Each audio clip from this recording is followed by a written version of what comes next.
فبشره بعذاب أليم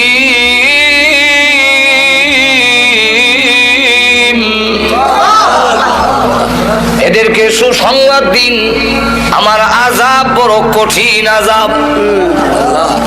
ওই দিনকে বলবে মনোযোগ দিয়া যদি শুনতাম, যদি ভালো করে বুঝতাম, বোঝার মতো, তাহলে আজকে জাহান্নামবাসী হইতাম না। قالوا لو كنا نسمع أو نعقل ما كنا في أصحاب السعير যদি মনোযোগ দিয়ে শুনতাম, লাউ কুন্না নাসমাউ, মনোযোগ দিয়ে যদি শুনতাম, আও নাকিলু, ভালো করে যদি অনুধাবন করতাম, বুঝতাম যে হুজুর কি বলতেছে, কি বুঝাইতে চায়, হুজুরে কোন ঠিক, তাহলে হয়তো কি মা কুন্না ফি আসহাবিস সাঈর, আজকে জাহান্নামবাসী হইতাম না। ওই দিন গুরুত্ব দেই নাই, আজকে বুঝছি। এখন আল্লাহ পাঠাও, এখন পাঠাও। ওয়াদা দিন আমার জীবন ওষুধ খেতাম না, আর ঘুষ খাবো না, আর জিনা করবো না, আল্লাহ পাঠাও। বলে খেলে অন্ত চোখ দিয়ে খেলিস। ও রব্বানা আবসারনা ওয়া সামি'না ফারজি'না না'মাল সালিহান ইন্না মুকিনুন।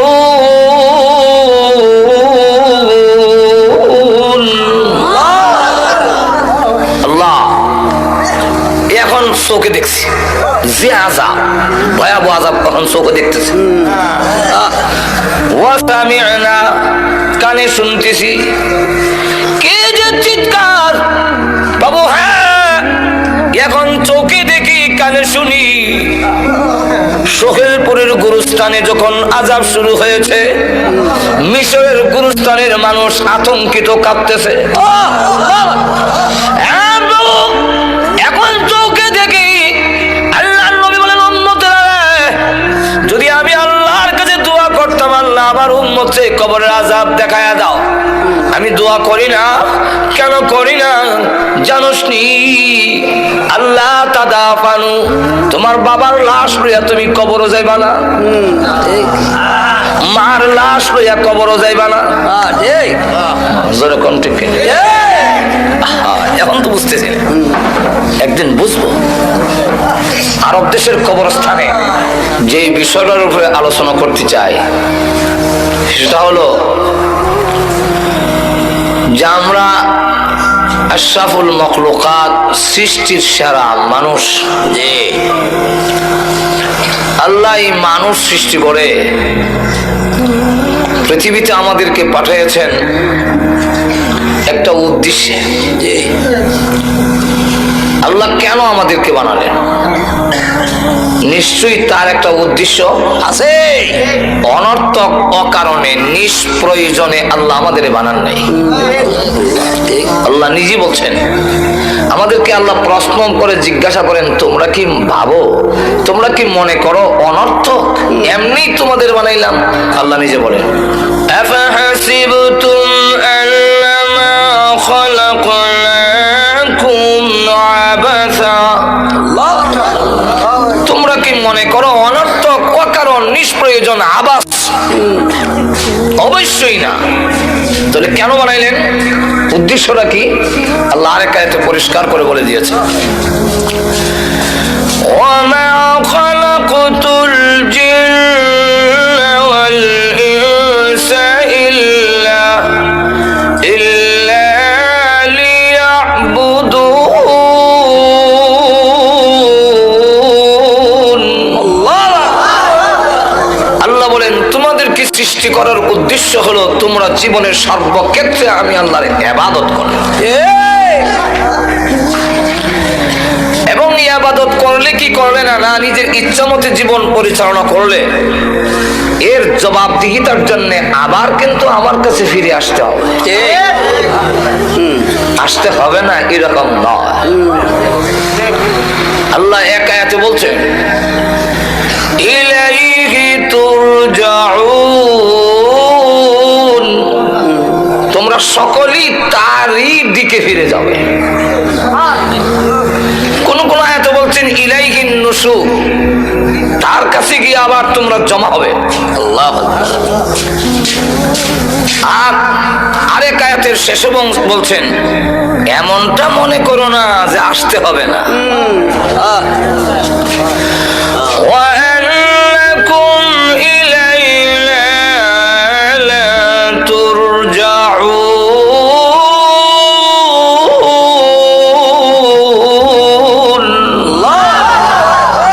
ফিরে আসতে হবে না এরকম নয়, অবশ্যই তোমার আমার কাছে আসতে হবে।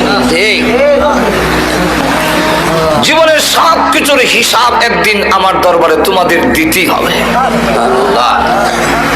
আল্লাহ রাব্বুল আলামিন যুগে যুগে লাখেরও উপরে নবী রাসূল পাঠিয়েছেন এই কথাটা বোঝাবার জন্য। সুবহানাল্লাহ। শতাধিক শতের উপরে আল্লাহ কিতাব দিয়েছেন, নবীরাও এই কথাটাই বুঝাইছে। সব নবীরা বলছে ইয়া কওমি ইবুদুল্লাহ মা লাকুম মিন ইলাহিন গায়রু, হে আমার জাতি তোমরা আল্লাহর একত্ববাদে বিশ্বাসী হয়ে আল্লাহর গোলামি করো, আল্লাহ ছাড়া কারো ইবাদত করবে না।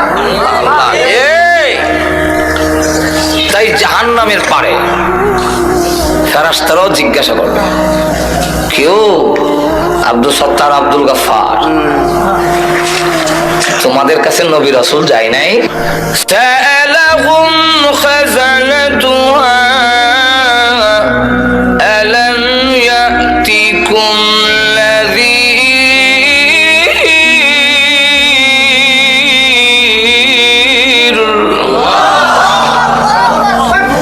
তোমরা যে জাহান্নামের পারে আসলে জীবনে তাফসীর মাহফিল হয়নি তোমাদের? আল্লাহ ওয়াজ হয় নাই? এই দুজকের কথা কি শোনো নাই কোনোদিন? আল্লাহ অস্বীকার করতে পারবেন না, তখন বলবে ক্বালু বালা ক্বাদ জাআনা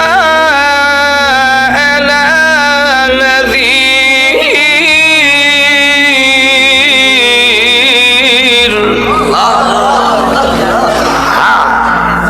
বহু তাফসীর মাহফিল হয়েছে, ওয়াজ হয়েছে, খুব আমরা শুনছি, তাইলে এখানে আসলে কেন?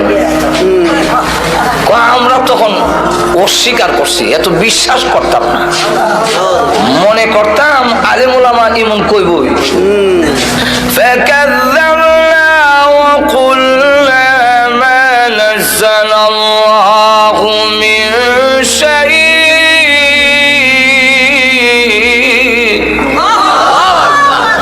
আমরা অস্বীকার করছিলাম। ফাকাযযাবনা, বুঝলেন? নবীরাও যখন কথা বলতেন আমরা কানো আঙ্গুল দিয়ে রাখতাম, যখন কথা কানো নাই আর ফাত্তা দিতাম না।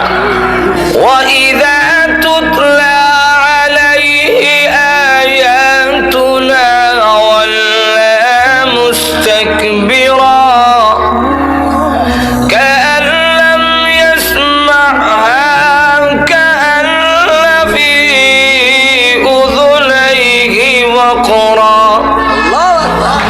فبشره بعذاب أليم।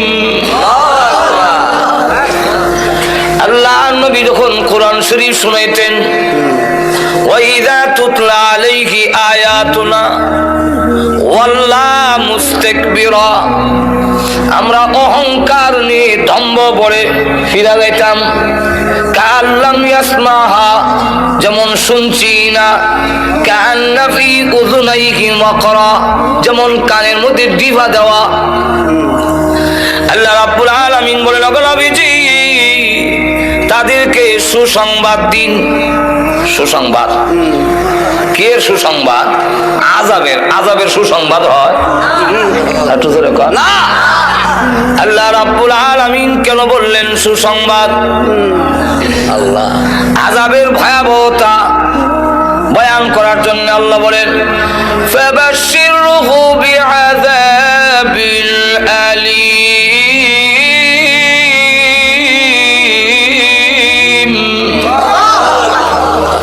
এদেরকে সুসংবাদ দিন, আমার আযাব বড় কঠিন আযাব।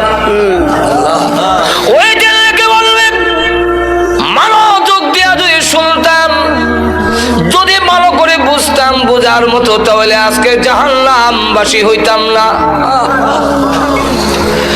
قالوا لو كنا نسمع أو نعقل ما كنا في أصحاب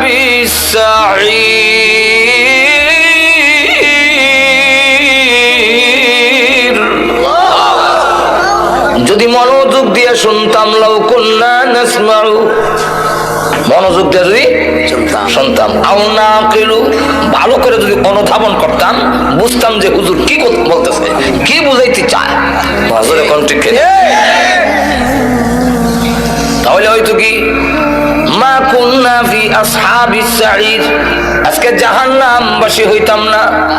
ওই দিন গুরুত্ব দেই নাই, আজকে বুঝছি। এখন আল্লাহ পাঠাও, এখন পাঠাও। ওয়াদা দিন আমার জীবন ওষুধ খেতাম না, আর ঘুষ খাবো না, আর জিনা করবো না। আল্লাহ পাঠাও বলে খেলে অন্ত চোখ দিয়ে খেলিস। ও রব্বানা আবসারনা ওয়া সামি'না ফারজি'না না'মাল সালিহান ইন্না মুকিনুন।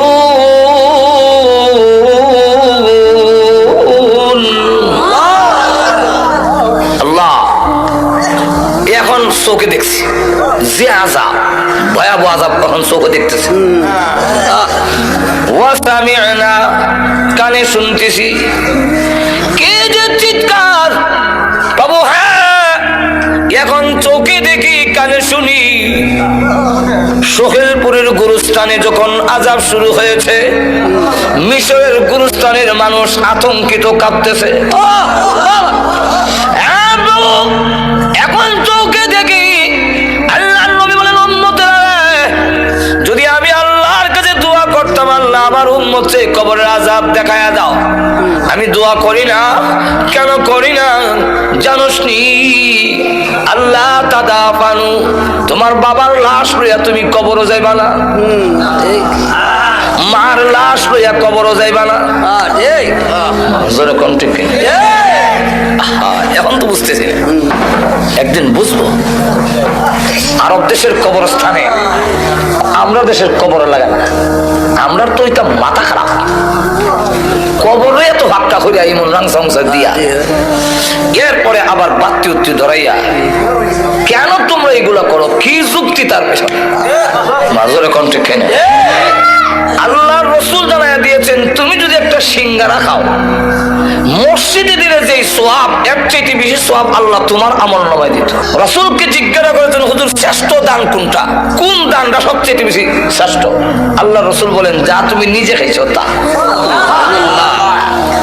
আমি খাইলেও আল্লাহ সওয়াব দেয়। তুই যে মোমবাতি একটা কবর নিয়ে জ্বালায়া শেষ করলে, এটা না মুর্দার লাভ হইল না তোর লাভ হইল? মাজরে কোন ঠিক কিনা?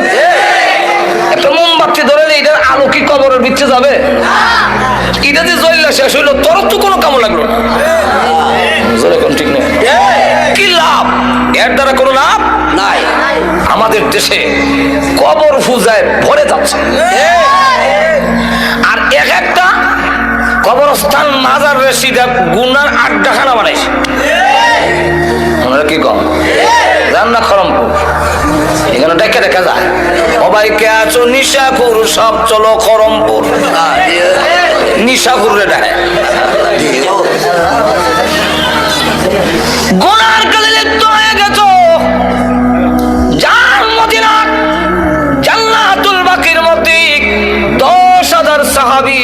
আছেন, কোনো বাতি নাই, কোনো ফাঁকা নাই। কবর ওই চেনা যায় না। খাদিজাতুল কুবরা রাদিয়াল্লাহু আনহার কবর জিয়ারত করে আইছি। আল্লাহ, দেখলাম তো এখানে কোনো উরুসও নাই, কোনো বাতিও নাই।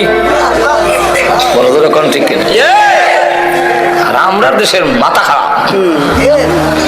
শয়তান এক একটা গুনার আড্ডাখানা জমাইছে, গাঞ্জা খাওয়ার, জুয়া খেলার, নারী পুরুষ একত্রিত হইয়া গুনার কাজ করার এক একটা আড্ডাখানা জমাইছে। আরব দেশের কবর বোঝা যায় না। এক লোক একটু উঁচা জায়গা দেখে এখানে মাথা রেখে তিনি ঘুমাই আছেন। আরব দেশের লোকেরা মাটিতে ঘুমাইয়া থাকে, কারণ কাঙ্কর কাপড়ও লাগে না। ফতোয়া রাহিমিয়ার মধ্যে লেখেন, যেই মাত্র মাথা রেখে ঘুমাইছে এমনি শোনে কানের নিচে আওয়াজ হয়, তোর মাথা উঠাক, তোর মাথার চাপে আমার কষ্ট হয়, তুই আমার বুকের উপরে মাথা দিলি কেন? যদি তুই আমার কবরের হালাত জানতি, জিন্দেগিতে তোর কোনোদিন ঘুম আসতো না। আমি হারে হারে তার পাই, কিন্তু এখন আমল করার সুযোগ নাই। আমল করলেও লাভ হবে না। না লাভ হবে না। এক আল্লাহর ওলির কবরের পাশে দিয়া যায়, একজন লোক শুনে সূরা মুলকের তেলাওয়াত শোনা যায়, সুবহানাল্লাহ আসে, এমনি শুনে কবরের ভিতর থেকে আওয়াজ আসছে, আমি একবার দুইবার নয়, আল্লাহর কোরআন শরীফ এই কবরে 5000 বার খতম করেছি। একটা কাজ কর, 5000 বার খতম করে দেই, তোর একবার সুবহানাল্লাহ আমারে দিয়ে দে। কারণ জানোস নি, কিয়ামত পর্যন্ত কোরআন শরীফ পড়লেও তোর একবার সুবহানাল্লাহর সমান সওয়াব আমার হবে না। সুবহানাল্লাহ। কবর, হায় আফসোস, আমি কবরে এসেছি, এখন আমি হারে হারে টার পাই, কিন্তু আমল করার সুযোগ নাই। তোমাদের আমল করার সুযোগ আছে, কিন্তু গাফেল হইয়া তোমরা বসে আছো। কবরের আযাব যদি দেখতে, নবী বলেন আমি দেখি। সাহাবীরা নবীর কথায় এই জন্যে, তারা তো অনেক নবীর দৃশ্য ডাইরেক্ট দেখেছেন, এই জন্য খাদিজাতুল কুবরা রাদিয়াল্লাহু আনহা কাঁদলেন। পৃথিবী থেকে বিদায় হওয়ার সময় আল্লাহ নবী বলেন, কান্দো কেন? নবী গো, কান্দার দুইটা কারণ, একটা হলো আপনার জন্যে, আর একটা হলো আমার নিজের জন্যে। আমার জন্যে কেন কান্দো? ওগো নবীজি, এতদিন আমি আপনার পাশে ছিলাম, কাফেররা আপনার গায়ে আঘাত করতে সাহস পাইনি। খাদিজাতুল কুবরা রাদিয়াল্লাহু আনহা কুরাইশের মধ্যে একজন শিল্পবতী ধনাঢ্য মহিলা, আবার তার একটা প্রভাব ছিল কুরাইশদের উপরে। এই কারণে নবীজি যখন দাওয়াত দেয়, পাশে দাঁড়ায় থাকেন খাদিজাতুল কুবরা, কারণ তখনও পর্দার বিধান নাজিল হয় নাই। আল্লাহর নবী যখন হাতে কাটে মাজারে দাওয়াত দেয়, লোকেরা এসে দেখে খাদিজা পাশে দাঁড়ানো, আল্লাহু আকবার, সাহস পায় না আঘাত করতে। খাদিজাতুল কুবরা বলেন, ওগো নবীজি, আমি যখন বিদায়ী হয়ে যাব, আপনার পাশে কে দাঁড়াবে? এই জন্য আমি কান্দি।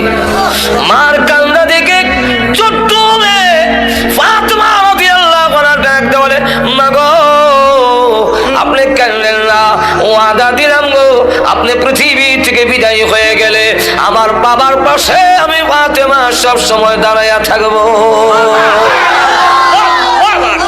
এই জন্যে রাসূল যখন দাওয়াত দিতেন, ছোট্ট একটা মেয়ে কোমর ধরে রাখতেন। আল্লাহ, এই মেয়ের নাম ফাতেমা। সুবহানাল্লাহ। এখন নবীজি 2 নম্বরটা হলো আমার জন্য কান্দি আমি পৃথিবী থেকে বিদায় হয়ে গিয়া কবরের যে কোনো সামান নাই, আল্লাহ কি নিয়ে যাব? আমার যে কোনো সামান নাই। আপনারা বলেছেন কবরে চাপ দিবে, আল্লাহ। নবীজি আঙ্গুল দেখে বলেন, এইভাবে একটা হাড্ডি আর একটা হাড্ডির ভিতরে ঢুকে যাবে। এখন নবীজি এইভাবে যদি হয়, আমি খাদিজার ভয় লাগে, আমার যে কোনো সামান নাই, সামান নাই, অথচ আল্লাহ সালাম পাইছেন। আল্লাহ হাদিস শরীফের মধ্যে আসছে, আল্লাহর নবীর দরবারে খাবার নিয়ে আসতেছেন, প্লেট দিয়ে জিবরাইল নবীজির কাছে বসা। এমনি জিবরাইল বলেন, ওগো নবীজি, আপনার খাদিজাকে এই মুহূর্তে মহান আল্লাহ সালাম দিয়েছেন।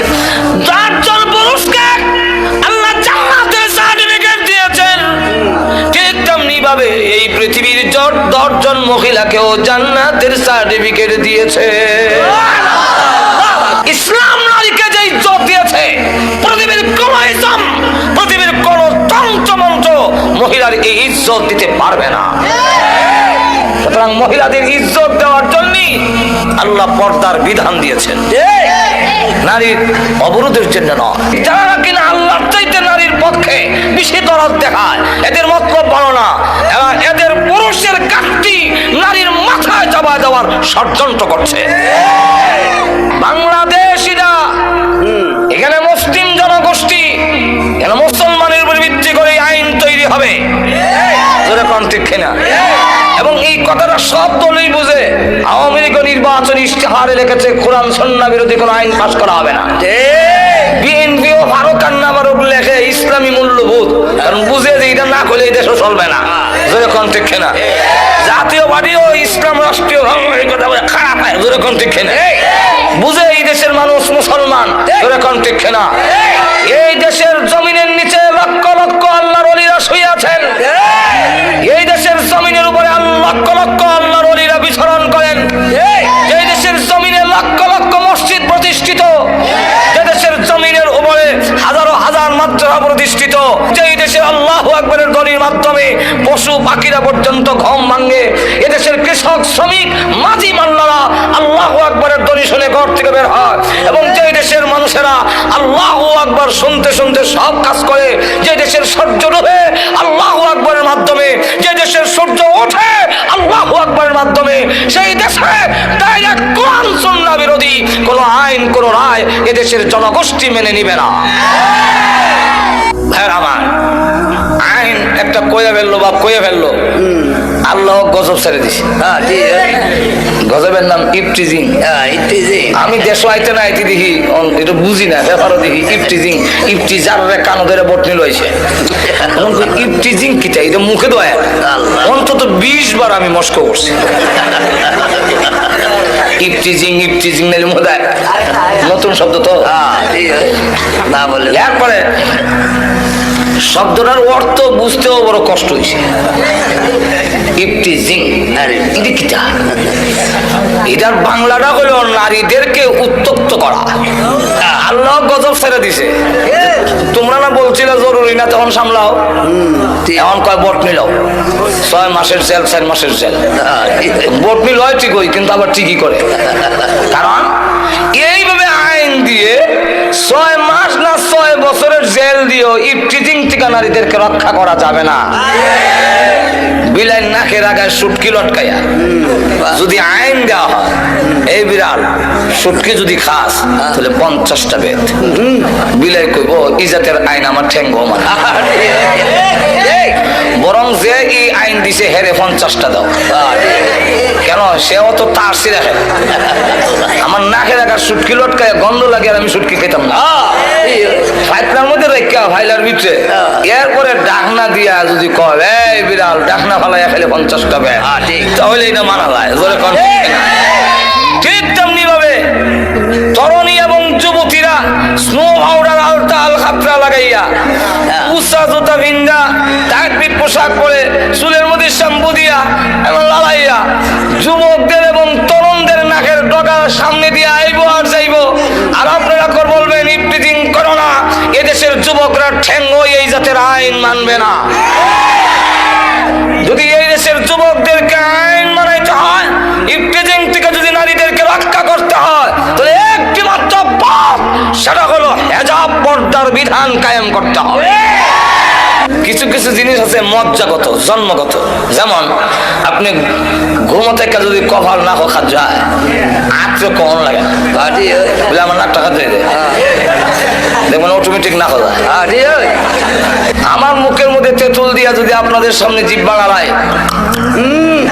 আপনাদের জিহ্বার মধ্যে অটোমেটিক পানি উঠে, নিয়ত করা লাগবে না। যেরকম ঠিক কিনা? তো এই যে যদি হয়, আল্লাহু আকবার, অটোমেটিক আপনার জিহ্বার মধ্যে পানি উঠবে। পীর হোক, আউলিয়া হোক, যেরকম ঠিক না? এমপি হোক, মন্ত্রী হোক, সবার জিহ্বার মধ্যে পানি উঠবে কি উঠবে না? যদি কেউ কয় আমার উঠে না, এটার দুইটা অর্থ। একটা অর্থ হইলো হে লম্পট, উঠে স্বীকার করে না, বাটফার। আর আরেকটা হইলো যে এর জিহ্বার দোষ আছে। ঠিক তেমনি হবে, নারী দেখলে পুরুষের হাত যাবেই, এটা জন্মগত। আর তো জোরে কন্যা, আদম আলাইহিস ইসলামের বুকের বাঁকা হাড়টির থেকে হাওয়া আলাইহিস ইসলামকে যখন সৃষ্টি করলেন, উনি ঘুমাইছিলেন, ঘুম থেকে উঠতে দেখে একজন মহিলার কাছে বসা। এখন দেখা যায় হাত অটোমেটিক যায়। আল্লাহ বলে হাত সামলাও, হাত সামলাও, বিয়া করাই দিয়ে। শেষে আল্লাহ নিজে খুতবা পড়ে মোহরের দেওয়ার মাধ্যমে আল্লাহ নিজে দুজনের মধ্যে বিয়ে করাই দিল। তাহলে বোঝা গেল আদম আলাইহিস ইসলামের যদি যায়, আদম সন্তানেরও যাবে। কি বলেন ঠিক না? সুতরাং এই নারীদেরকে যদি পুরুষের দরার থেকে রক্ষা করতে হয়, তাহলে পর্দা লাগবে, হেজাব লাগবে, পার্টিশন লাগবে। আর না রক্ষা করা যাবে না। অপরদিকে যারা পর্দার বিধান উঠাই দিতে চায়, এদের উদ্দেশ্য হইল আমাদের সমাজ থেকে বিয়ার প্রথাটা উঠে দিত। তখন আর বিয়া থাকতো না, খালি খালি ফ্রেন্ডশিপ থাকবো। ফ্রেন্ডশিপ, গার্লফ্রেন্ড, বয়ফ্রেন্ড, আঙ্গুল ধরে ধরে আড়াআড়ি আর কিছু। ঠিক ইউরোপ বানাইতে চায়। আমি আমেরিকার একটা স্টেট আছে, এটার নাম হলো মিশিগান। এটা হইলো আমেরিকার এক বর্ডার, তার পাশের রাষ্ট্র হইলো কানাডা, মাঝখানে একটা নদী। তো নদীর পরে হাঁটতে গেলাম আমরা কয়েকজন। তো আমরা তো হাঁটতেছি, তসবিহ পড়তেছি, সুবহানাল্লাহ, ডাইনি মামা চাই না, সাইড তুই হোক। ইয়ার পরত দু তিনজন ওই ব্রেঞ্চের মধ্যে বসা। আমাদের কাছে দৌড় দেখে আছে, গায়ে তোমরা যে এইভাবে একা একা ঘুরতেছো, তোমাদের কি গার্লফ্রেন্ড নাই? গার্লফ্রেন্ড আমরা বুঝিনি। হ্যাঁ, মহিলা মহিলা বন্ধু নাই। তখন আমরা তার বুঝাইতে চেষ্টা করলাম যে ইসলামে এইভাবে বিবাহের আগে যুবতীদের হাত ধরে আঠা, এটা ইসলামে অ্যালাউড না, এটা ইসলাম গ্রহণ করে না।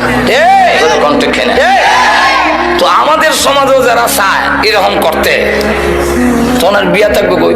বিয়া থাকতো না, যখন থাকবে না। এক কলেজের দেওয়ালের মধ্যে লেখা, হে কুমার, তুমি বিয়াতে রাজি হও না কেন? বিয়াতে রাজি হও না কেন?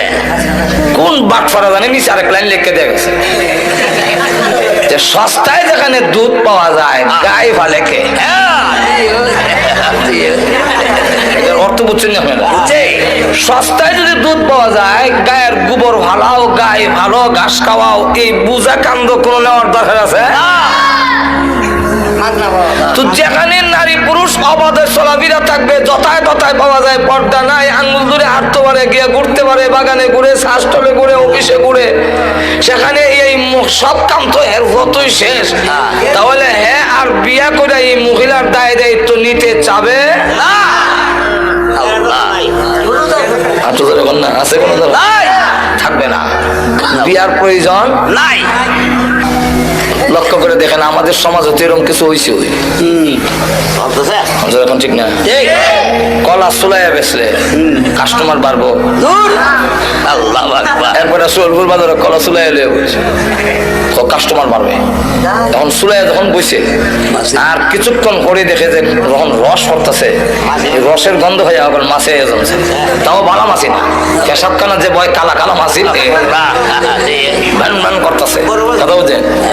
এখন কাস্টমার যারা আগে কলা নিত সবই দেখে হয় মাছ চাই 1000 বার কলা লাগতো। সন্ধ্যা পর্যন্ত বেটা বসে রইলে কেউ কলা নেয় না।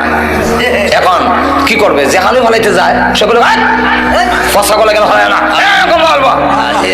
এখন কি করবে? শেষে মাথাত কলা লইয়া গান গায়। কইতাম কি গায়? ও ভাই কে আছো কলার খরিদ্দার, কলার পিছনে আছে 1 টাকা কইরা পুরস্কার। 1 টাকা কইরা পুরস্কার। 2 যুবক ব্রিজে বইয়া কয় মন আশ্চর্য কলাওয়ালা তো দেখছি, কলার পিছে মিলে 1 টাকা করে পুরস্কার।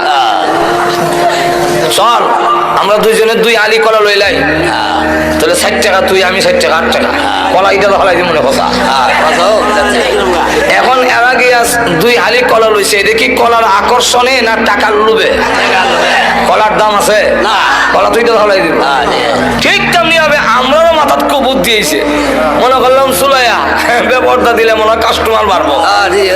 এখন অবস্থা এরকম হয়েছে, মেয়ের বাবা গান গায়, সবাই কে আছো আমার মেয়ের খরিদ্দার, মেয়ের পিছনে আছে হোন্ডা পুরস্কার। সবাই কে আছো আমার মেয়ের খরিদ্দার, মেয়ের পিছনে আছে ফ্রিজ পুরস্কার। যুবকরা কয় বিয়া করার তো ইচ্ছা আসিল না, এই বুঝা নিতাম আসলাম না, মোটর সাইকেল তো অনেকটা চার একটা করে লাই। তাহলে এবার বলেন হেকিম মেয়ে লোকের আকর্ষণে বিয়ে করছে না হুন্ডার লোভে? এর কাছে হুন্ডার দাম আছে, বউর দাম নাই।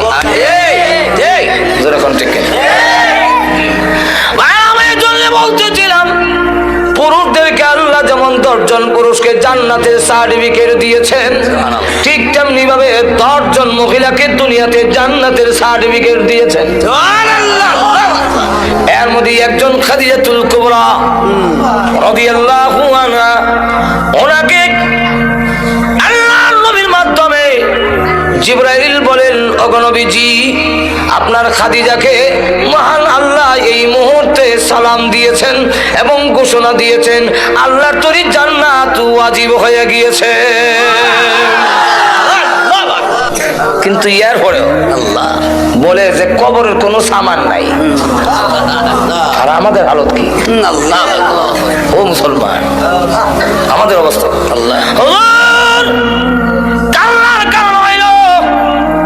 আমি পৃথিবী থেকে বিদায় হয়ে গেলে কবরের জগতে যখন রেখে দিবেন, কবর যে বলছেন এইভাবে চাপ দিবে, এটা কিন্তু রেহাই নাই, সবকে দিবে। আল্লাহর নবী বলেন কবরের আযাব থেকে যদি কেউ রেহাই পেত, আমার সাদ ইবনে মুআয রেহাই পেত। খাদিজাতুল কুবরা রাদিয়াল্লাহু আনহা বলেন, ওগো নবীজি আপনার ব্যবহারের একটা কাপড় আমার কাপড়ের ভিতরে দিবেন কিনা? আমার বিশ্বাস আপনার ব্যবহারের একটা কাপড় যদি আমার কাপড়ের ভিতরে থাকে গো, তাহলে কবর আমাকে এইভাবে চাপ দিতে পারবে না। ওই কবরের আযাব যেদিন দেখবো, ওই দিন আমরা তখন বলবো আল্লাহ এখন চোখে দেখছি, কানে শুনছি, এখন সোহেলপুর পাঠাও। ওই ভাড়াই তো চলবো, সোহেলপুর যে ভাড়াই তো এটা কোরআন আসেনি, কোরআনের ডাইরেক্ট আয়াত নাই, কিন্তু অর্থের ভিতরে সোহেলপুর আছে। শোনানো ফারজিনা, যেখান থেকে আসছি সেখানে পাঠাও। বেটা যদি সোহেলপুর থেকে গিয়া থাকে কাঠুরার কথা কইতো না, ফারজিনা পাঠায়া দাও। কি করবি? নামাল সালিহা, নেক আমল করব। এখন করবি কেন আগে করলে না? আগে মনে করছিলাম সত্য হতে পারে মিথ্যা হতে পারে, মোল্লারা এরম বলবেই, এখন তো দেখে লাইছি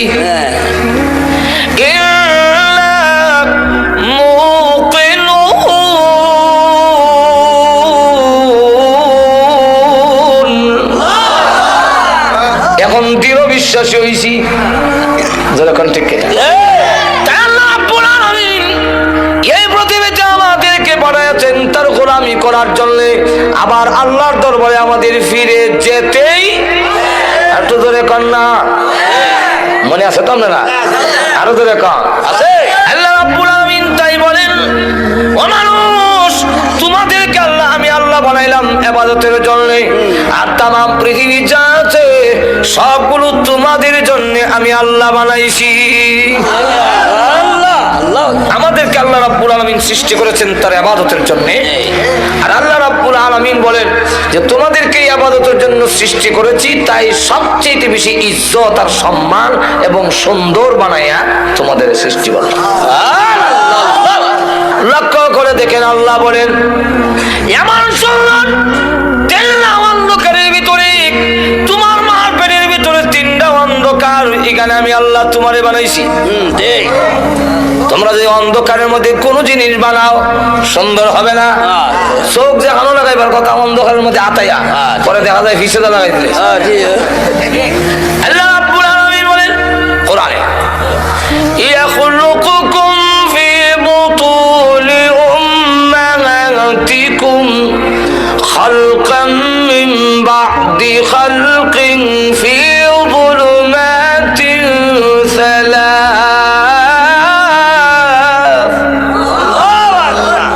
আল্লাহ বলেন তোমার মার পেটের ভিতরে পর্যায়ক্রমে তিনটা অন্ধকারের ভিতরে তোমার সৃষ্টি করছে। মানুষ সবকিছু তোমাদের জন্য, আমি আল্লাহ সব তোমাদের জন্য আয়োজন করেছি। এই জমিন বানাইছি তোমাদের বিছনার জন্য, আমি আল্লাহ বিছনা বানাইয়া দিয়েছি। আরো যখন কে বানাইছেন? আল্লাহ। আরো জোরে কম আল্লাহ। বৈশা রয়েছেন যে আল্লাহ বলেন জমিনকে অনুগত করে দিয়েছি তোমাদের জন্য, আর আমি আল্লাহ জমিনকে জানাই দিছি কোনো শব্দ করবা না। আমার বান্দা জিনা করবে, মদ খাবে, গাঞ্জা খাইবো, তোমার উপরে বইয়া আড্ডা মারবে, তাস খেলাবে, নাচবে, তুমি কিন্তু কিচ্ছু করো না, তারে সহ্য করে কান্দ লই রেখো, কারণ তারে বানাইছি আমার ইবাদতের জন্য। আপনি জোরে কর না, তোর জবান বন্ধ, তুই চিল্লাই কইস না জিনা করে, তাহলে কিন্তু আমার বন্ধ আটকে যাবে। আবার যখন তওবা করবে আমি আল্লাহ মাফ করে দেব। আল্লাহ কোরআনে বলছে ওয়াল্লাযী জাআলা লাকুমুল আরদা যালুলা ফামশু ফি মানাকিবিহা। আল্লাহ রাব্বুল আলামিন বলেন এই জমিনকে আমি আল্লাহ তোমাদের অনুগত বানাইয়া দিয়েছি, তার কাদের উপর দিয়ে তুমি চলাফেরা করো, কোনো কথা বলে না। তুমি যতই অন্যায় করো কোনো কয় না, কুদাল দিয়ে কুইরা, লাঙ্গল দিয়ে উল্লায়া হাল্লায়া, কোনো কথা বলে না। দুনিয়ার মানুষ তোমার যখন মেয়াদ চলে যাবে ইবাদত করলে না, আমি আল্লাহর গোলামি করলে না, ওই দিন আমি আল্লাহ জবান খুলে দিব জমিনে, তোমার জীবনের সব গুনাহগুলো জমিন তখন হেডলাইনে বলতে থাকবে। কোরআন শরীফ আছে, বলবো ইযা যুলজিলাতিল আরদু জিলজালাহা ওয়া আখরাজাতিল আরদু আথকালাহা ওয়া ক্বালাল ইনসানু মা লাহা ইয়াওমা ইযিন তুহাদ্দিসু আখবারাহা বিআন্না রাব্বাকা আওহা লাহা। জমিন হয়ে গেছে, মুহাদ্দিস বর্ণনা দেয় কি এর বর্ণনা? আখবারাহা, আখবার খবরের বহু বচন। খবর রে বাংলা হয় সংবাদ, ইংরেজিতে হয় নিউজ, আর আরবিতে হয় খবর। কি হয়? খবর। তখন হেডলাইনে কয় আল্লাহ সুদ খাইছে, ঘুষ খাইছে, মদ খাইছে, জিনা করছে আমার উপরে। আল্লাহ জমিন তুমি যদি বলো তো আমি বাঁচবো কেমন? আল্লাহ ওয়াকালাল ইনসানু মা লাহা। জমিন তোর কি হইল, এমনি এই কথা কেন কস? আল্লাহ ডাকতে বলেন নবী গো বিআন্না রাব্বাকা ওয়া লাহা। জমিন কেন কথা বলবে জানেননি?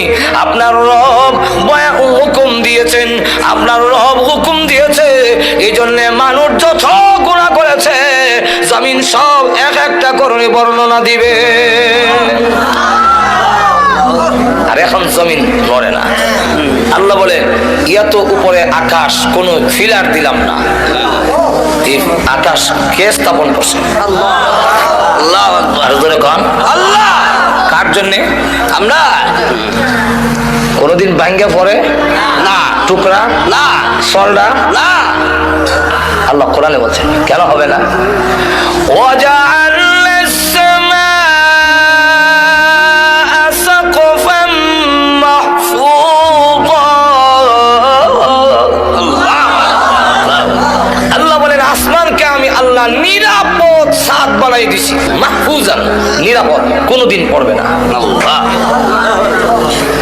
পৃথিবীর মানুষ আমি সাপ্লাই দিয়েছি। বাংলারে তোমরা তো আসল জিনিস দেখো না, প্রত্যেকটা ডিস্ট্রিক্টের জন্য নদী দিয়েছি। সিলেটের গিয়া দেখবেন সুরমা, আর একটু আগুয়া দেখবেন কুশিয়ারা, আবার মৌলভীবাজারের জন্য দেয় মনোমুখ, আবার একটু হবিগঞ্জের জন্য আয়সা খুয়াই, ব্রাহ্মণবাড়ার জন্য তিতাস, কুমিল্লার জন্য কমতি, ময়মনসিংহের দিকে যান তাহলে ব্রহ্মপুত্র। আল্লাহ রাব্বুল আলামিন বলেন তাম পৃথিবীর আটলান্নি মহাসাগরকে আমি আল্লাহ সংযোগ করে দিয়ে তাম পৃথিবীতে তোমরা আমার গোলামি করবে। তাই আমি আল্লাহ তাম পৃথিবীর পানির যাতে অসুবিধা না হয় প্রত্যেকের এলাকায় এলাকায় পানির সাপ্লাই পৌঁছাইয়া দিয়েছি। দুবার থেকে বিমান ওঠে, কোন জায়গায় বিমান আছে টেলিভিশন একটা আছে, বিমানটা কই আছে কই যায় দেখা যায়, কোন জায়গা গেছে দেখায় বিমানে।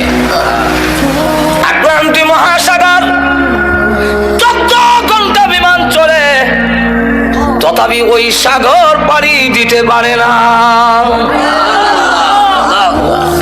আটলান্টিক মহাসাগর সবগুলার সাথে যোগাযোগ রেখে পানি পৌঁছাইয়া দিলাম খালে বিলে। তোর ক্ষেত দিবে, তোমার কাজে লাগাবে, ফসল করবে, আমি আল্লাহর গোলামি করবে। বাংলারে আমি আল্লাহ পানির সাপ্লাই দিয়েছি। একটু জোরে কন্যা সুবহানাল্লাহ। আবার কোন নদীর মধ্যে উপরে হলো লবণাক্ত নিচে মিঠা, অথবা উপরে মিঠা নিচে লবণাক্ত, কোন বান নাই, শুধু একটা হুকুম, পানি রে ও লবণাক্ত পানি মিঠা এলাকার যাইস না, আমার বান্দা অসুবিধা হবে, সে আমার ইবাদত করবে। এখন দে ওয়াজালা বাইনাল বাহরাইনি হাজিজা, মাঝখানে একটা পার্টিশন, শুধু ওয়াটার। আমি নিজে নেমে দুই ফানির এক কানা করার লেগে চেষ্টা করেছি। ধাক্কা দেই ইজিকে যায়, আবার ধাক্কা দেয়, জোরে বলে আল্লাহু আকবার। ও মানুষ কি মুখ হারাম, এরপরে যদি অবাধ্য হও, এরপরে যদি আমার গোলামি না করো, এরপরে যদি গান বাজনা লিপ্ত হও, এরপরে সব কিছু লিপ্ত হও, কঠোর শাস্তির ব্যবস্থা আছে। এখন লক্ষ্য করে দেখেন, মিঠা পানি লবণাক্ত পানি, মিঠা পানি রাখছেন আমরা খাইবার লেগে, আর লবণাক্ত পানি কেন? তাফসীর কিতাবে লেখেন লবণাক্ত পানির কারণ হইল ওই যে কুত্তা বিলাই গরু ছাগল মরে, লাশ মানুষ পচা কইলা যায়, নদীটা ভাসায় নেয়, নিয়ে লবণাক্ত পানির মধ্যে ঢুকাইয়া তার প্রয়োজনটাকে নষ্ট করে দেয়, যাতে আবহাওয়া দূষিত না হয়। নাহলে আবহাওয়া সাপের বিষ, ফল্লার বিষ, কুত্তার বিষ, তখন বিষ আবহাওয়া বিষাক্ত হইয়া তোর না খেতে যাইব, গিয়া সব পাশ নষ্ট হয়ে যাবে। তোদের সবগুলো ঠিক রাখার জন্য তুই না আমার গোলামি করবি, তুই না আমার সাজদা দিবি। ও নিমক খারাপ মন্দা মাজরে কোন ঠিক কিনা, তুই যে আমার সাজদা দিবি আমি তোর সব আয়োজন করে রাখছি। আল্লাহ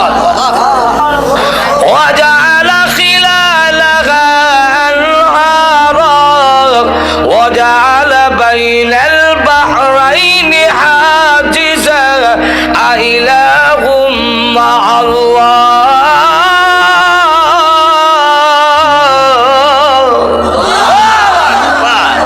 আমি ছাড়া কি আরো মাবুদ আছে? এই কাজে শরীক আছে? কোন যুক্তিতে খরমপুর গিয়া বাবাটা হস খাজা বাবার দরবারে গেছিলাম, শরম করে না তোর? আল্লাহ বলেন কে তোরে সরাইলো এই দয়ালু আল্লাহর কাছ থেকে? কন্যা আল্লাহ নিজে বলছে ইয়া আইয়ুহাল ইনসানু মা গররাকা বিরাব্বিকাল কারীম।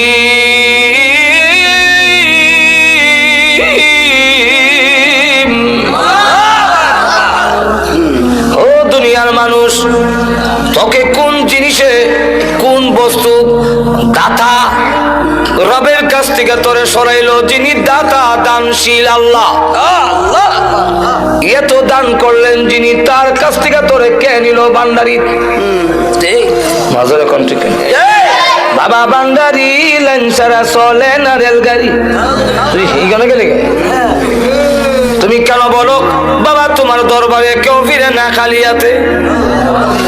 তোর তো বলার দরকার ছিল আল্লাহ তোমার দরবারে কেউ ফিরে না খালি হাতে। এই আয়াতের ব্যাখ্যায় লেখেন ইয়াহি ইবনে মাআজ রাহমাতুল্লাহ আলাইহি এত বড় বক্তা ছিলেন যে ওনার ওয়াজে প্রতিদিনই 10, 20, 30, 40 জন পর্যন্ত মানুষ কলজা বাইটা মারা যেত। সেই আল্লাহর ওলি তিনি বলেন হাসরের দিন যদি আল্লাহ আমার জায়গায় কিসে তোমারে আমি দয়ালু দাতার থেকে সরাইল, আমি তখন কইয়া দাঁড়াম তোমার দয়ায়। আল্লাহ তোমার দয়া মায়া আমার নষ্ট করছে। এটা কেমনে? এটা বুঝতে হইলে আগে বুঝেন অনেক সন্তান কিন্তু মার দয়াটারে ফুজি করে নষ্ট হয়। বুঝছেন? হে মাদ্রাসা থেকে মার কাছে গরম ভাত খায়, আমার পানি ভাত দেয়। মার দয়া মায়া বেশি তো কফুত্রে আর যাবার দরকার নাই। আসলে কিন্তু আর পানি ভাত দেয় না। এই কথাটা কোয়ার উদ্দেশ্য হইল নষ্ট হইতো এখন ঠিক কিনা? মার দয়া মায়া ধরে বুঝি করিয়া অনেক সন্তান নষ্ট হয়। এই এমনি মাল বুঝাইতে চাচ্ছেন আল্লাহ তুমি তো রহমান দয়া করছো আমারে, আর আমি দয়াটা বুঝতে না হইলে নষ্ট হয়েছি। কিভাবে? রমজান মাসে দিনের বেলা ডালের বেলা নিয়ে মুখ দেয়, এই সময় যদি ঠাস করে তুললে ফেরাস্তা সর মারত, আর জাগা পেশাব পায়খানা করে জিন্দিগিতে আর কোনোদিন ডালের বড়া খাইতো না কেউ। কিন্তু আল্লাহ করছেন দয়া, একই কিটা হইছে ঠিক কিনা? ভালো হয়েছে না নষ্ট হয়েছে?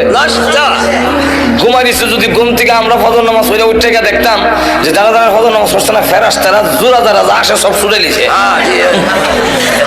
একটা মানুষও নামাজ না হইয়া ঘুমাইতো অন্তত 20 বার গিয়া আমার ইমাম সাহেবের মুয়াজ্জিনরা কইলো নামাজের টাইম হইছে নি হুজুর?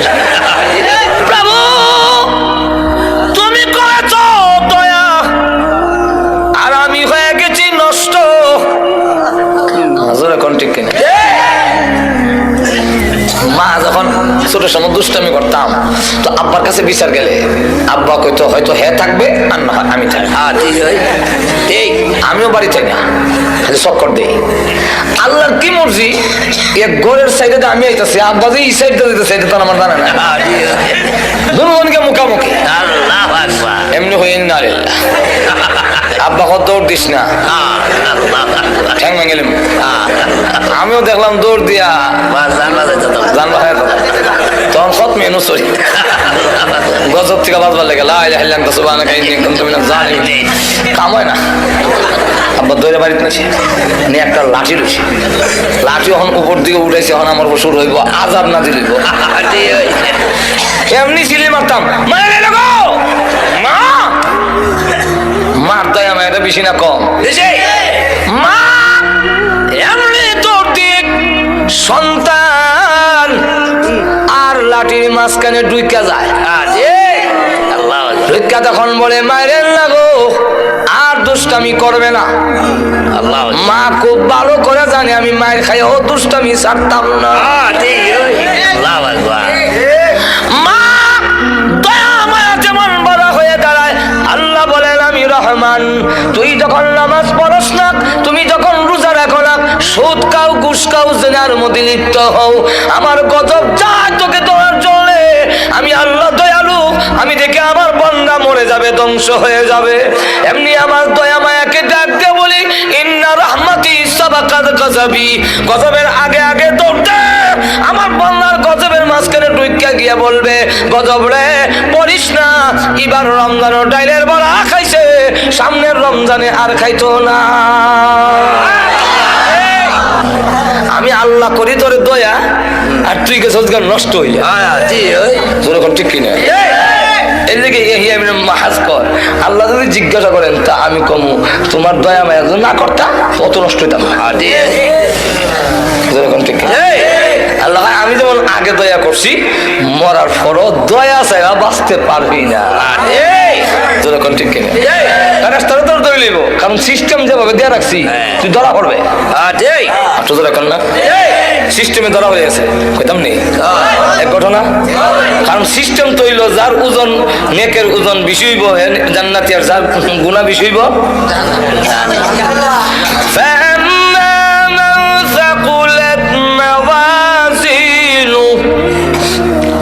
فهو في عيشة راضية وأما من خفت موازينه فأمه هاوية একটা বানিয়ে লেছি মানুষে পড়ে সিস্টেমে তো বানিয়ে লেছে আল্লাহ অপরাধী। দেখেন আল্লাহ দয়া কেমন হয়। কান্দে আব্বার আব্বা আমার আব্বা না যা বেটা আব্বা বিয়ে করছে মা, আপনার নাম মা? না না, আমি কোন সন্তান গর্ভে ধারণ করি নাই। নফসি নফসি নফসি, আল্লাহ আমারে বাঁচাও, আল্লাহ বাঁচাও। ফুলাটা দিয়েছে, আল্লাহ বাঁচাও। হেজুর আবার ধরে লাই কোন হকের লেগে দেখবেন বন যদি আইয়ে ফাওনা নিবে আইসে কই আমি করো না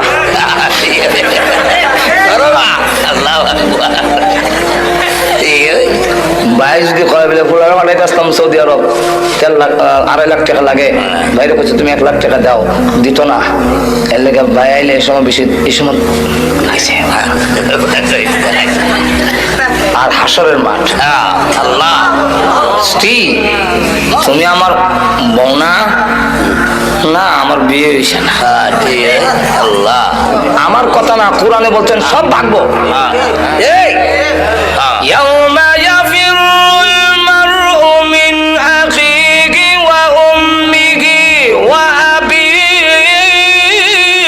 আল্লাহ ওয়া সাহিবাতিহি ওয়া বানিহি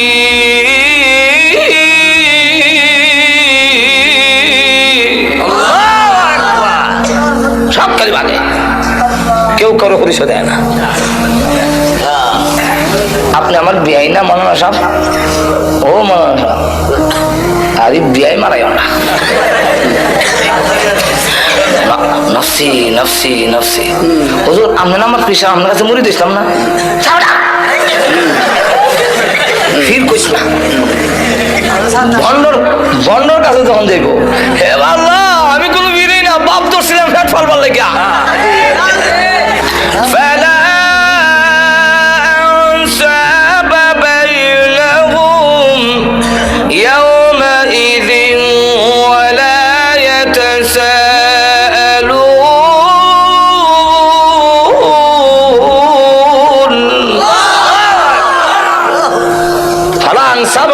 কোন আত্মীয়তার কাজ হইতো না।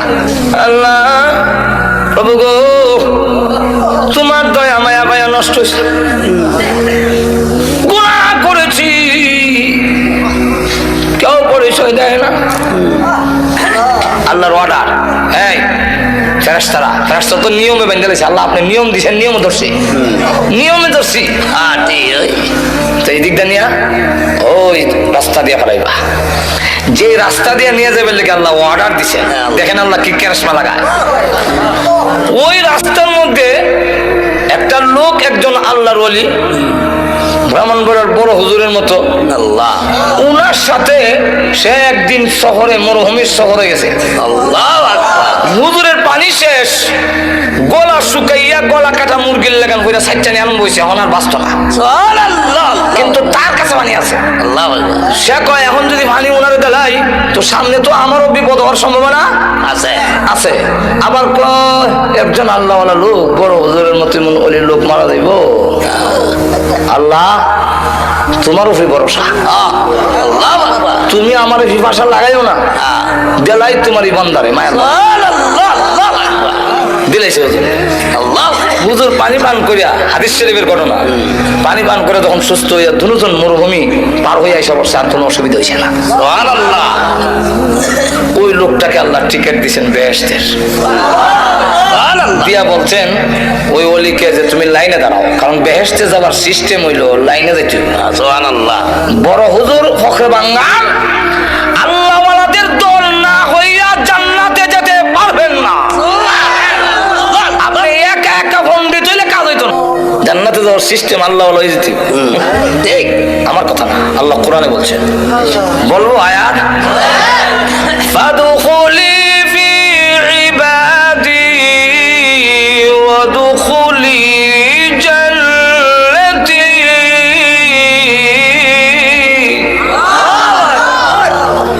ফাদখুলি ফি ইবাদি, সব গ্রামার আপনারা বুঝে কোনো দরকারও নাই আর সমূহ নাই।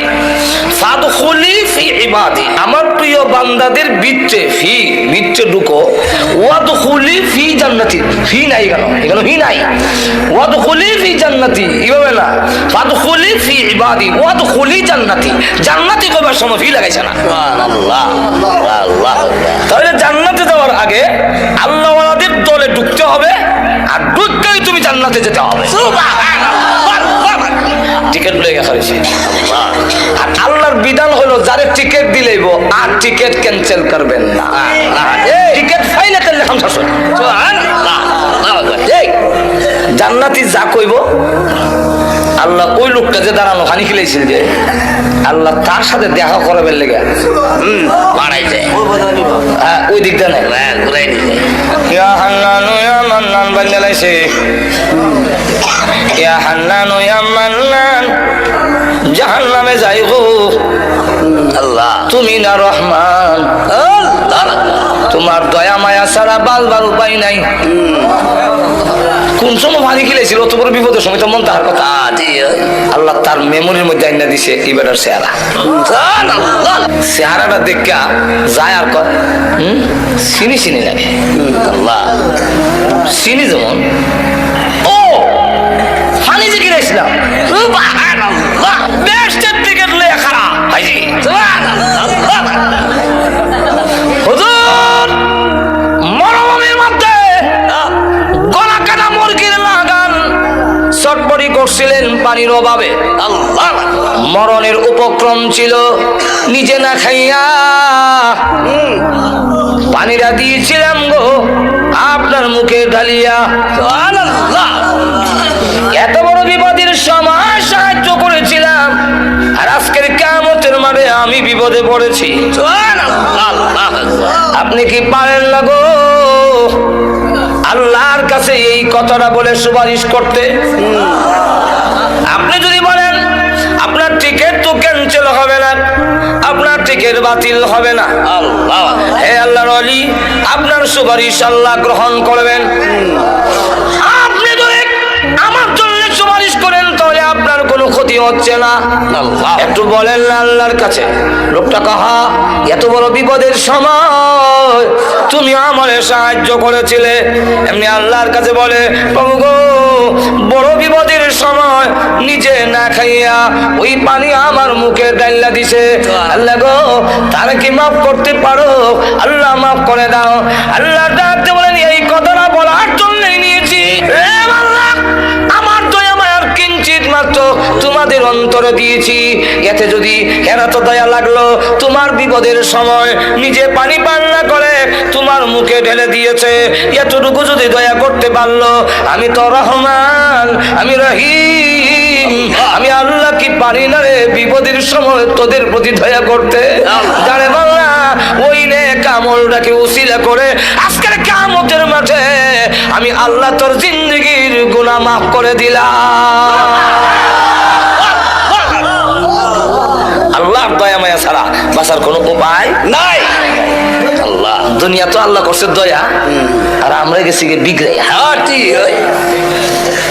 দয়া করছিল মতে আইতাম, উল্টে গেছি এখন ঠিক না।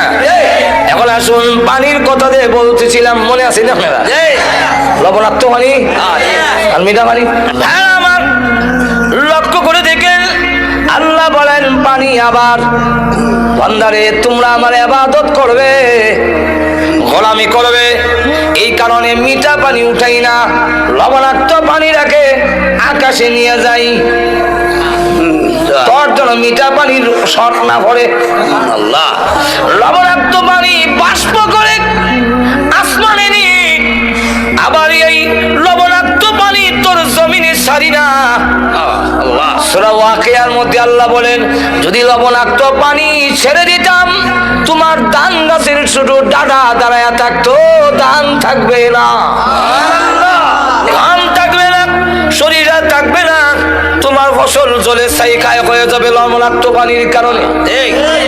আমি আল্লাহ আকাশে নিয়ে রিপেয়ারিং করে মিঠা পানিটা আসমানে নিয়ে যাই, ময়লাটা দিয়ে মেঘমালা বানাইয়া এই মেঘমালাকে ছিদ্র করি, ঝর্ণার মতো ছিদ্র করে তার উপরে মিকাইলকে বসাই, মিকাইলের হাতে চাবুক দেই, নূরের একটা লাঠি দেই, দিয়া বলি এটা চালাইয়া সোহেলপুরের মাঠে নিয়ে যাও।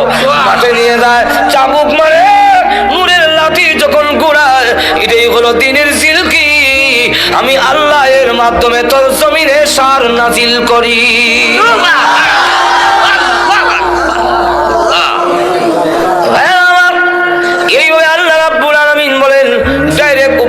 পানি ছেড়ে দিলে তোর ফসল নষ্ট হয়ে যাবে, ফসল নষ্ট হয়ে যাবে। আল্লাহ বলেন মিকাইলকে দিয়া মেঘমালা তোর জমিনের কাছে নিয়া ঝর্ণার মতো করে রাখছি, তোর জমিনে সারিরে ফসল খাইয়া তুই 5 ওয়াক্তের নামাজে আমি আল্লাহকে সাজদা দিবি। সাজদাত গিয়া কইবে সুবহান রাব্বিয়াল আল্লাহ। আচ্ছা যাক, লবণাক্ত পানি গেল, তোমার নৌকা যে যায় সোহেলপুর থেকে এইটার নৌকাটা বুঝাই করে যে যাস বাতার সমানে সমানে পানি। কোন সাইন্টিস্টের, কোন দার্শনিক, কোন বিজ্ঞানীর মাথায় ধরে না যে তরলাক্ত পানির উপরে এই পাথরের নৌকাটা ভেসে থাকে কিভাবে। তবে তো পানি তো নল দিলে নিচে দিলে ভাই ছেড়ে দেবেন, আমরা তো মনে হচ্ছেন বেটাগিরি বেটাগিরি। আল্লাহ কোরআনে বলেন না না, আমি পানির হুকুম দিছি, বাসায় রাখিস। বলবো আয়াত, والفلك التي تجري في البحر بما ينفع الناس।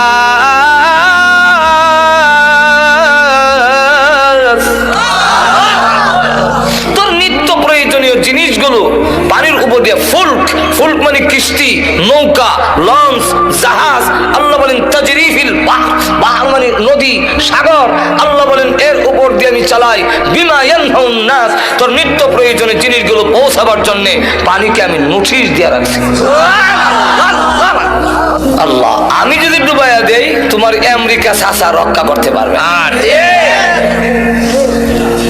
বলবো আয়াত, আল্লাহ বলে وَإِنْ نَشَأْ نُغْرِقْهُمْ فَلَا صَرِيخَ لَهُمْ وَلَا هُمْ يُنقِذُونَ।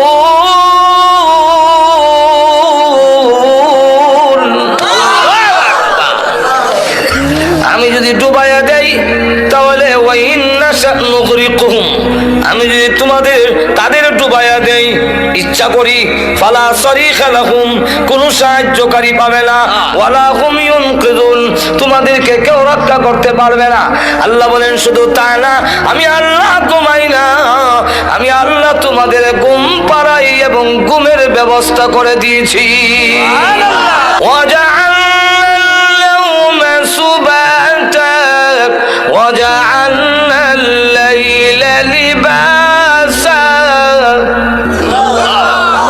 আল্লাহ বলেন আমি ঘুম না দিলে ট্যাবলেট খেলে তোর ঘুম হইতো না। আমি ঘুম দেই, কেন দেই? ঘুম দেওয়ার কারণ, কেন ঘুম দেই? আল্লাহ রাব্বুল আলামিন বলেন ওয়াজাআলনান নাওমা সুবহাতা, আমি কেন তোমাকে ঘুম দেই? বিশ্রামের জন্য। সারাদিন তুই ভাড়াত কাজ করে, সারাদিন মাটি কেটে, সারাদিন চালা গাড়ি ঠেলে, সারাদিন রিক্সা চালাইয়া, আরে বান্দা তুই যখন ক্লান্ত শান্ত হয়ে যাস, দোকানদারি ব্যবসা বাণিজ্য করে শরীর যখন দুর্বল হয়ে পড়ে, আমি আল্লাহ তোরে ঘুম পাড়াই। তুমি যখন 7 ঘন্টা 8 ঘন্টা ঘুমাও, ঘুম থেকে উঠলে দেখা যায় সারাদিনের ক্লান্তিটা ঘুমের মাধ্যমে আমি আল্লাহ দূর করে দেই। বিশ্রামের মাধ্যমে আমি আল্লাহ তোমার সেই ক্লান্তিটা দূর করে দেই, ঘুম আমি দেই। আবার ওয়াজআলনাল লাইলা লিবাসা, তোর ঘুমটা ভালো করে চাপার জন্য আল্লাহ রাব্বুল আলামিন বলেন রাইটের নামক পর্দা আমি ঢেকে দেই, অন্ধকার করে দেই, তোর ঘুমটা যেন ভালো করে চাপে, তোর ক্লান্তিটা যেন দূর হয়। এরপরে আল্লাহ রাব্বুল আলামিন বলেন চন্দ্রটারে আবার ডিম লাইট আমি বানাইছি। চন্দ্রের মধ্যে যে একটা গাছ দেখা যায় দেখছেন তো, এই গাছটা কিসের? ছোট সময় বৈশাখ জ্যৈষ্ঠ মাসে সুতা ধরতাম, দৌড়ে, ধরেন নাই মনে হয় আপনারা? তো মাকে জিজ্ঞাসা করলাম, মা এই সুতা করতে গাই গো? মা কো ওই যে সামনে একটা গাছ দেখো, এখানে এক বুন্নি তাহে, এই বুন্নি সুতা ছাড়ে। বিজ্ঞান যখন পড়লাম তারা কয় পৃথিবীর ছায়া। নবীর হাদিস যখন পড়লাম তখন নবী কয় পৃথিবীর ছায়াও না, গাছও না। এটা কি? আল্লাহ রসুল বলে এটা আল্লাহ তার বান্দার প্রতি যে নিয়ামত দিয়েছেন তার আলামত। কি আলামত হুজুর? চন্দ্রের মধ্যে ও সূর্যের মতো এমন পাওয়ার আছে, 2টা লাইট দিনে রাতে জ্বললে বান্দার ঘুমাইতে অসুবিধা হবে। আলুর মধ্যে ঘুমাইলেও রাইতের ঘুম আর দিনের ঘুম একরকম হয় না, বারবার ঘুম ভেঙে যায়। ঘুমাইলো মানুষের আড়াআড়ি টাল হওয়া যায়, ঠিক না? আল্লাহ জিবরাইলকে হুকুম দিলেন, আমরা যে ইমামে কুফি ল্যাম্প নিবাই আর দিয়া তাপা দিয়া, আল্লাহ জিবরাইলকে বললেন তোমার নূরের পাকা দিয়া 3 বার তাপা দাও চন্দ্রের মধ্যে। কয়বার? 3 বার।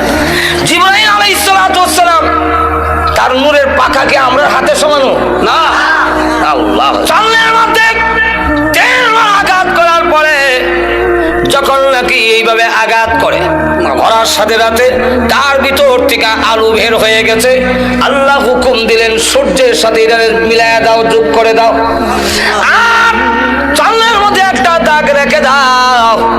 আমার বান্দা দেখে যেন আমি আল্লাহর শুকরিয়া আদায় করে 5 ওয়াক্তের নামাজের সাজদায় পড়ে যেন যেতে পারে। এই কারণে বলে পৃথিবীর মানুষেরা আমি আল্লাহ ঘুমাই না, তোমাদের ঘুম পাড়াই, আমি আল্লাহ ঘুমাই না, ঘুমাবার ব্যবস্থা তোমাদের করে দেই। আর ওই যে চন্দ্রটারে ডিম লাইট বানিয়ে দিয়েছি তোমার ঘুমটা ভালো হওয়ার জন্য।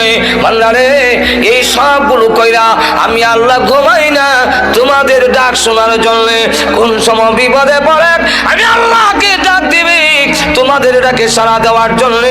আমি আল্লাহ 24 ঘন্টার ভিতরে একটা সেকেন্ডও ঘুমাই না। এই সকল ব্যবস্থা করলাম, তুমি আমার ইবাদত করবে। যেরকম ঠিক কিনে এখন হয়েছে কি, আমার আয়াতের দিকে যাই। আল্লাহ বলেন না, তুই অবাধ্য হয়ে যাস।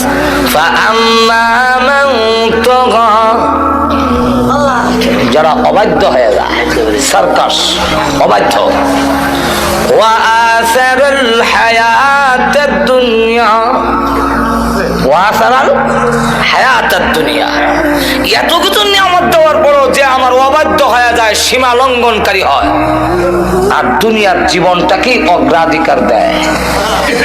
ফাইনাল জাহিমা হিয়াল মাওয়া, তার ঠিকানা হবে জাহান্নাম। যেরকম কোন জায়গায়? কোন জায়গায়? এখন আপনারাই বলেন, এতগুলো নিয়ামত দেওয়ার পরে, এত ব্যবস্থা করার পরেও যদি তার অবাধ্য হয়, তার কথা না মানে, তার গোলামি না করে, তার ঠিকানা জাহান্নামে হওয়া উচিত কিনা? আর আল্লাহ বলে ওয়া আম্মা মান খাফা মাকাম রাব্বিহি ওয়া নাহান নাফসা আনিল হাওয়া, আর যেই ব্যক্তি আমার সামনে দাঁড়াইতে হবে, আমি যে বলেছি কে গোলামি করলো কে করলো না, জবাবদিহিতার জন্য আমার কাছে আসতে হবে, এই দরজার ভিতরে আছে ওয়া নাহান নাফসা আনিল হাওয়া, তার চাহিদা, কুপ্রবৃত্তি, যে চাহিদাটা ওইটাকে যদি বিরত রাখে, আমি আল্লাহর সামনে দাঁড়ায় জবাবদিহি করতে হবে, এই ভয়ের কারণে যদি ফিরায় রাখতে পারে, আল্লাহ বলেন ফা ইন্নাল জান্নাতা হিয়াল মাওয়া, তার ঠিকানা হবে জান্নাত।